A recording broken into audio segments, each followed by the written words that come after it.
First contact. The message that changed everything came on a Tuesday. Scott Holmes was hunched over his workstation at NASA's propulsion lab, running simulations on a new ion engine design, when every screen in the facility suddenly went dark. For a moment, he thought it was a power failure. Then the displays flickered back to life, showing the same image, a humanoid figure with iridescent skin and compound eyes. Primitive beings, the alien's voice resonated through the speakers, its tone dripping with contempt. Your pitiful attempts at space exploration amuse us. The Elani Empire claims this sector, and your world will be assimilated. Resistance is futile. Within hours, Scott found himself being escorted through the depths of a classified facility beneath Cape Canaveral. Admiral Marcus Wright, a stern-faced man with steel-gray hair, led him through security checkpoints to a chamber filled with holographic displays. "Mr. Holmes," Wright said, his voice grave, "what I'm about to show you violates every security protocol we have. But we're out of options." He gestured to a massive screen showing detailed schematics of vessels unlike anything Scott had ever seen. "These ships," Wright continued, "were discovered decades ago, hidden on the far side of the moon. We believe they're remnants of an advanced human civilization that existed thousands of years ago." Scott's mind reeled. "That's impossible. We would have found evidence." "Would we?" Wright interrupted. "How much of human history has been lost to time? How many civilizations have risen and fallen, leaving barely a trace?" Before Scott could respond, alarms blared throughout the facility. The main screen switched to a real-time feed from orbital satellites. The Elani fleet had arrived, massive ships that made Earth's largest vessels look like toys. "They're systematically destroying our defensive satellites," Wright explained, his face illuminated by the explosions playing out on screen. "We estimate total orbital defense failure within 6 hours. Why am I here?" Scott asked, though something deep within him already knew the answer. "Because you're our best hope at understanding and activating those ancient ships. Your background in aerospace engineering, your work with experimental propulsion systems, you're uniquely qualified." Scott watched as another satellite exploded in silence. "How long do we have?" "Not long enough," Wright answered. "Pack what you need. We leave for the moon base in 30 minutes. The journey to the moon was a blur of rushed preparations and classified briefings. Scott found himself aboard a highly modified Space Force vessel, its very existence previously unknown to the public. As they approached the dark side of the moon, he got his first glimpse of the secret base carved into the lunar surface. Inside the facility, Scott met Dr. Emma Martinez, the lead scientist studying the ancient vessels. Her dark eyes sparkled with intensity as she led him through the cavernous hangar where 3 sleek ships sat in pristine condition, their hulls covered in intricate patterns that seemed to shift in the light. "We've made progress understanding their basic systems," Emma explained, "but the neural interface remains a mystery. The ships seem to require some kind of genetic key to activate." Scott approached the nearest vessel, drawn by an inexplicable feeling of familiarity. As he placed his hand on the hull, the patterns beneath his palm began to glow. Emma gasped as status displays suddenly materialized in the air around them. That's never happened before," she whispered. Before they could process this development, Admiral Wright's voice came over the intercom. "Dr. Martinez, Mr. Holmes, get to the command center immediately." The news wasn't good. The Elani had detected the energy surge from the ship's activation. Their fleet was changing course, heading straight for the moon base. "How long until they reach us?" Scott asked. 2 hours, maybe less," Wright replied. "Whatever you're going to do with those ships, do it fast." Scott returned to the hangar with Emma, his mind racing. The ship responded to his presence in ways that defied explanation. As he entered the cockpit, displays and controls materialized around him, the interface adapting to his thoughts. "Run a DNA analysis," Emma called out, monitoring the readings from her tablet. "There has to be a reason it's responding to you." The results confirmed their suspicions. Scott carried genetic markers that matched the ship's security protocols, markers that shouldn't exist in modern humans. "I can fly it," Scott said suddenly, the knowledge flowing into his mind as if awakening from a long-forgotten dream. "The neural interface, it's like muscle memory I never knew I had." Emma stared at him. "That's impossible. You couldn't possibly." The base's warning system interrupted her. The Elani had arrived ahead of schedule. The first impacts rocked the lunar surface, sending dust raining from the ceiling. Admiral Wright's voice crackled over the comm, "Holmes, if you can pilot that thing, now would be a really good time to prove it." Scott sealed the cockpit as emergency bulkheads slammed shut throughout the base. Through the viewscreen, he watched as massive Elani warships descended from orbit, their weapons charging. "Here goes nothing," he muttered, placing his hands on the control surfaces. The ship hummed to life around him, systems activating in response to his thoughts. As the hangar doors opened to the vacuum of space, Scott felt an overwhelming sense of déjà vu. He wasn't just flying this ship, he was remembering how. The ancient vessel rose smoothly from its berth, its sleek form gliding toward the stars. Ahead, the Elani fleet waited, their weapons tracking his approach. Commander Yuna's cold voice echoed across all frequencies. "So, the primitives have some toys after all. This should be entertaining." Scott gripped the controls tighter, feeling the ship's weapon systems charging. The fate of Earth hung in the balance as humanity's forgotten legacy prepared to face its first test against the stars. Awakening. The ancient ship responded to Scott's commands with uncanny precision, weaving through the storm of Elani weapons fire. Each maneuver felt natural, as if he'd performed it countless times before. The neural interface fed tactical data directly into his consciousness, highlighting threats and opportunities faster than any conventional display could manage. Commander Yuna's flagship loomed ahead, its massive hull bristling with weapon emplacements. "Amusing," her voice crackled through the calm, one primitive vessel against an entire battle fleet. "Your species' arrogance knows no bounds." But Scott wasn't alone. As his ship engaged the Elani forces, the energy signature of its engines triggered something in the lunar surface below. Deep within forgotten caverns, more ancient vessels stirred to life. In the moon base's command center, Admiral Wright watched in astonishment as hidden hangar doors began opening across the lunar surface. "Dr. Martinez, are you seeing this?" Emma's fingers flew across her console, analyzing the readings. The first ship's activation sequence, it's acting like a key, triggering some kind of automated defense protocol. Dozens of unmanned vessels emerged from their millennia-long slumber, their systems synchronizing with Scott's ship. They moved with fluid grace, forming up around him in perfect formation.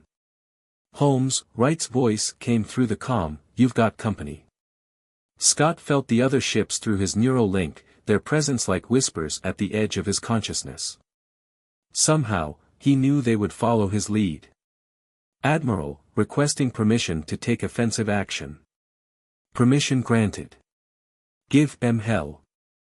The ancient fleet accelerated as one, advanced weapons charging with a distinctive hum that sent chills through the Elani crews. Commander Yuna's confident expression faltered as her tactical display updated, showing energy readings that dwarfed her own ship's capabilities. "Impossible," she muttered. "All ships, concentrate fire on." She never finished the order. Scott's fleet struck with devastating precision, their coordinated attack overwhelming the Elani shields. Ships that had seemed invincible moments ago crumbled under the onslaught. But victory wouldn't come easily. Yuna was a skilled tactician, and her forces still outnumbered the ancient vessels. She quickly adapted her strategy, splitting her fleet into smaller, more maneuverable groups. "Spread out," she commanded. "Don't let them concentrate their fire. Find weaknesses in their formation." The space around the moon erupted into chaos as hundreds of ships engaged in a desperate battle. Scott's neural link strained to process the complexity of commanding so many vessels simultaneously. Sweat beaded on his forehead as he pushed himself to the limit. Back in the moon base, Emma made another startling discovery. "Admiral, these readings, the ancient ships aren't just fighting, they're learning. Each engagement improves their tactical algorithms." Wright leaned forward, studying the battle data. "Can the Elani adapt as quickly?" "No, sir. Their technology, while advanced, is static. Our ships are evolving." The tide of battle began to shift. The ancient fleet's coordinated attacks grew more sophisticated, predicting and countering Elani tactics before they could fully develop. Ship after ship fell to their superior technology. But Commander Yuna had one last card to play. Her flagship disengaged from the main battle, racing toward Earth on an intercept course with the planet's largest population centers. "Humans," her voice boomed across all frequencies, "your choice is simple. Surrender, or watch your cities burn." Scott broke off his attack run, calculating pursuit vectors. "Admiral, I can't catch her before she reaches weapons range of Earth. The damage to my primary engines is too severe." "Then we'll have to trust our ground defenses," Wright replied grimly. But Emma interrupted, her voice excited. "Wait. The genetic key, Scott, your DNA didn't just activate the ships. According to these records, it should work with all ancient technology. Including. Including what? Including the planetary defense grid. We theorized it existed, but could never locate it. Scott, you need to get back to Earth. Now." As if in response to their conversation, a new set of coordinates flashed through Scott's neural interface, the location of a hidden facility deep beneath the Egyptian desert. Commander Yuna's flagship entered Earth's atmosphere, its hull glowing from the friction. Surface-to-air missiles rose to meet it, only to be swatted aside by its advanced shields. Military jets scrambled worldwide, knowing their weapons would be useless against such advanced technology. But in the desert, something stirred. Ancient sensors detected Scott's approaching vessel, recognizing the genetic key he carried. Buried machinery groaned to life, preparing to reveal humanity's last line of defense. The race was on. Could Scott reach the facility and activate Earth's defenses before Yuna could unleash devastation on the populated centers below? The answer would determine the fate of billions. As his damaged ship burned through the atmosphere, Scott thought of all the generations that had lived and died, never knowing the legacy that slumbered beneath their feet. Now, that legacy was awakening. The only question was whether it would awaken in time. Buried secrets. The Egyptian desert shimmered in the midday heat as Scott's damaged ship descended toward the hidden coordinates. Behind him, Commander Yuna's flagship cast an ominous shadow over Cairo, its weapon systems charging for the first strike. Captain Michael Reeves and his Special Forces team were already on the ground, having deployed via stealth aircraft moments earlier. They secured the perimeter around what appeared to be an ordinary sand dune, but their ground-penetrating radar told a different story. "Team, keep your eyes sharp," Reeves ordered, his voice low. "We've got incoming bogies from all directions." Elani drop ships were entering the atmosphere, carrying ground forces to secure strategic locations. The alien commander wasn't taking any chances. If orbital bombardment failed, she wanted boots on the ground. Scott's ship landed with a shudder, its damaged systems finally giving out. The neural interface disengaged, leaving him momentarily disoriented. As he stumbled from the cockpit, Captain Reeves' team moved to secure him. "Mr. Holmes," Reeves nodded. "Admiral Wright said you'd know what to do here." Scott approached the dune, guided by instincts he didn't fully understand. As he placed his hand on the sun-baked sand, ancient machinery hummed to life beneath their feet. The ground split open, revealing a staircase that descended into darkness. "Lieutenant Marcus, set up a defensive perimeter," Reeves ordered. "The rest of you, with me. We're going down." The facility awakened as they descended, holographic interfaces springing to life along the walls. Scott's presence triggered system after system, each activation revealing more of humanity's forgotten legacy. Technical specialist James Chen whistled as he studied the displays.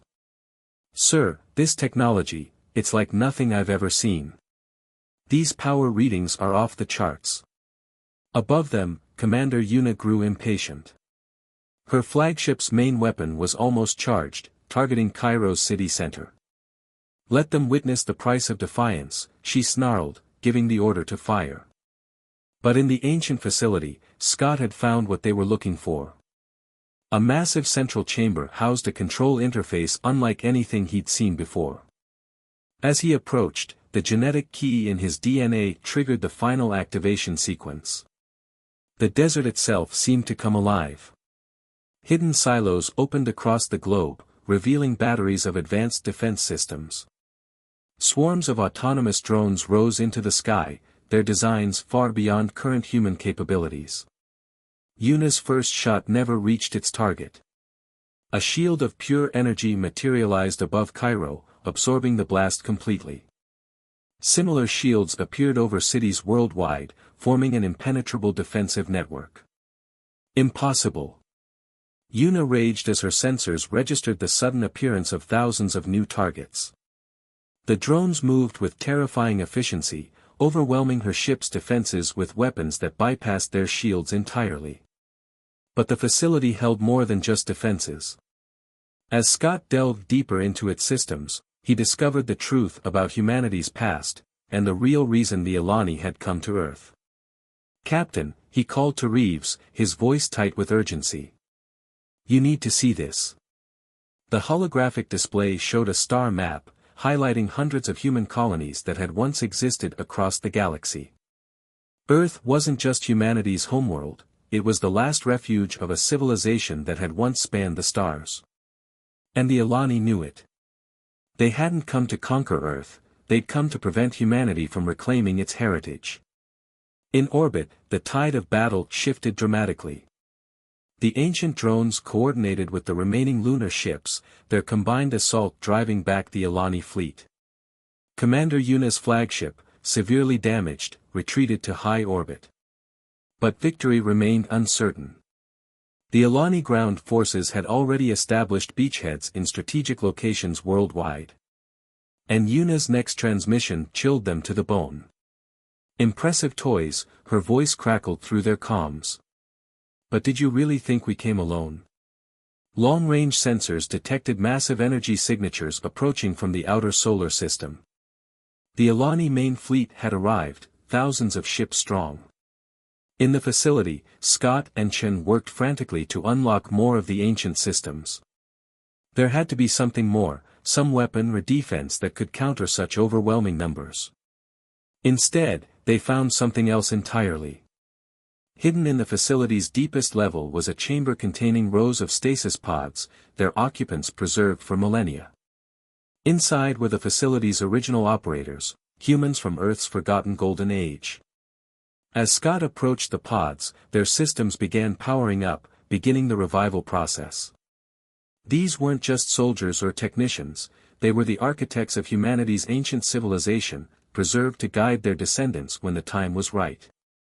The first pod opened with a hiss of escaping air.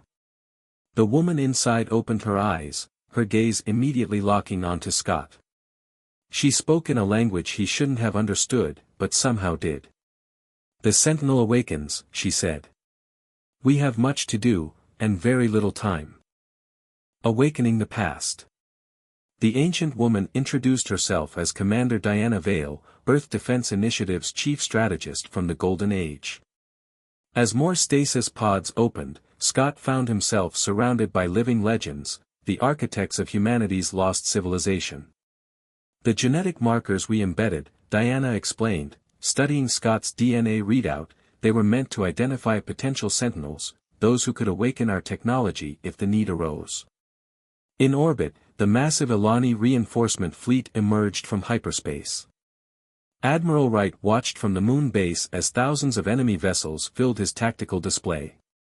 "How many?" he asked. "Over 3,000 ships, sir," Emma responded, her voice tight. Their combined firepower could crack the planet. Diana and her team worked quickly to restore the facility's full capabilities. Ancient consoles hummed to life under their expert touch, revealing systems far beyond current human understanding. The Elani, Diana's expression darkened, they're descendants of those who opposed us during the Great Migration. When their ancestors discovered Earth was preparing to reclaim its place among the stars, they launched this preemptive strike.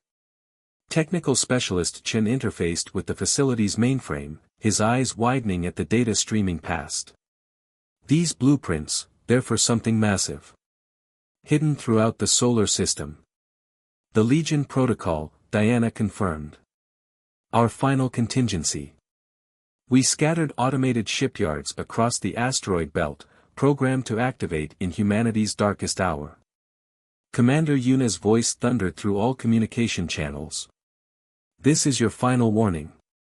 Surrender Earth, or we will reduce your civilization to ashes. But Diana smiled, entering a complex sequence into the master control panel. Throughout the solar system, dormant facilities awakened. Asteroids split open, revealing massive construction complexes. Assembly lines that had slept for millennia began producing ships at an impossible rate. The Legion Protocol doesn't just build ships, Diana explained as Scott watched in awe. It improves upon them, evolving their designs based on combat data. Each vessel learns from every engagement, becoming more effective. In high orbit, the Elani fleet commanders watched in growing horror as swarms of newly constructed vessels emerged from the asteroid belt. These weren't mere copies of the ancient ships, they were new designs, optimized for combat against Elani technology. Captain Reeves received urgent orders from Admiral Wright. Get those ancient commanders to the moon base immediately. We're consolidating our command structure. As they prepared for emergency transport, Diana shared a final, shocking revelation with Scott. The Sentinel program, it wasn't random. You're not just carrying our genetic markers. You're my descendant, Scott. My direct bloodline, preserved through millennia. The implications staggered him, but there was no time to process them. The Elani fleet had begun its advance, and Earth's newly awakened forces were moving to intercept. Diana took command of the lunar base upon arrival, coordinating with Admiral Wright to integrate modern forces with ancient technology. The assembled commanders watched as the largest space battle in human history began to unfold. Legion Protocol ships engaged the enemy with devastating effectiveness, their evolved designs proving superior in every encounter. But the Elani still held a significant numerical advantage, and Commander Yuna had one last card to play. If we cannot have Earth, she declared, no one will. Her flagship began charging a weapon that made the Sunbreaker look like a toy, a planet killer. Diana recognized the threat immediately. Scott, she turned to her descendant, there's something else you need to know. The Sentinel program, it wasn't just about activating our technology. It was about accessing abilities we engineered into our own DNA. She placed her hand on his forehead, and suddenly Scott's world exploded with new awareness. The neural interfaces he'd been using were just the beginning. His mind expanded, connecting with every piece of ancient technology in the solar system. The future of humanity, Diana said softly, rests in your enhanced consciousness now. Use it wisely. As Yuna's planet killer charged for its final strike, Scott Holmes stood at the crossroads of humanity's past and future, holding power that his ancestors had spent millennia preparing him to wield. The question was, would it be enough to save Earth from annihilation? Legacy's end. Scott's enhanced consciousness expanded across the solar system, connecting with every piece of ancient technology simultaneously. The sensation was overwhelming, thousands of ships, defense systems, and automated facilities all linked directly to his mind. Through this expanded awareness, he could see Commander Yuna's planet killer charging, its power signature threatening to tear reality itself. The weapon would not just destroy Earth, it would shatter the planet's core, leaving nothing but asteroids where humanity's homeworld once stood. Diana's voice seemed distant now. The Sentinel program was designed for this moment. Every ship, every drone, every weapon system, they can all act as one through you. In orbit, the Legion Protocol ships continued their desperate battle against the Elani fleet. Despite their superior technology, they were slowly being overwhelmed by sheer numbers. Admiral Wright watched from the Lunar Command Center as humanity's forces were pushed back toward Earth. Scott reached deeper into his newly awakened abilities, accessing knowledge that had laid dormant in his genes for millennia. The ancient defenders hadn't just left their technology, they'd left their tactical genius, their battle strategies, their understanding of spacetime itself. All forces, he commanded, his voice resonating through every human ship and installation, prepare for synchronized jump. Commander Una detected the massive energy buildup but couldn't determine its source. Her tactical officers reported strange gravitational distortions throughout the battle space. In that moment, Scott executed a maneuver that had been written into his DNA thousands of years ago. Every human ship, drone, and defense platform vanished simultaneously, reappearing in a perfect sphere around the Elani fleet. The precision required to coordinate such a massive teleportation was beyond any normal human consciousness. "Fire," Scott ordered. The combined firepower of humanity's entire arsenal struck the Elani fleet from all directions at once. Ships that had seemed invincible crumbled under the onslaught. Una's own flagship, caught in the center of the sphere, took devastating damage. But the planet killer was still charging. Through his enhanced senses, Scott detected a familiar energy signature deep within the weapon's core. The Elani hadn't developed this technology themselves, they'd reverse-engineered it from ancient human ruins. That knowledge gave him the key. Scott reached out with his consciousness, bypassing the Elani ship's defenses to touch the planet killer's core directly. The weapon recognized his genetic signature, responding to commands hidden in its base code. Una realized too late what was happening. No. Override. Override. The planet killer's energy began to fold in on itself, creating a localized singularity that would consume only the Elani flagship and its immediate surroundings. As her ship began to break apart, Una sent one final transmission. "You don't understand," her voice crackled through the calm, "we came to save you from yourselves. Your civilization fell once before because..." The transmission cut off as the flagship imploded, taking its commander and the planet killer with it. Without their leader and primary weapon, the remaining Elani ships began to retreat. Some attempted to surrender, their crews realizing they had severely underestimated humanity's true capabilities. In the Lunar Command Center, Diana approached her descendant. Scott stood motionless, his mind still connected to the vast network of ancient technology. "It's over," she said softly. "You can rest now." As Scott's consciousness returned to normal, he understood the true weight of what had happened. Humanity hadn't just defended itself, it had reclaimed its heritage as a spacefaring civilization. Admiral Wright coordinated with military commands worldwide to secure the planet and deal with remaining Elani ground forces. The ancient commanders began sharing their knowledge, preparing humanity for its return to the stars. But Scott had one last question for his ancestor. "Una's final words," he said. What did she mean? Diana's expression grew serious. "Our civilization didn't fall, Scott. We chose to go dormant, to hide our true potential until we had evolved beyond the mistakes of the past. The Elani remembered us as conquerors, but we had become something more. Now humanity has a second chance to prove we can handle our own power responsibly." As the sun rose over Earth, humanity looked to the stars with new eyes. Their forgotten legacy had been reclaimed, but their greatest challenge lay ahead, forging a future that would honor both their ancient heritage and their modern wisdom. The legacy fleet had saved humanity, but its true purpose was never about war. It was about remembrance, redemption, and the long journey home to the stars.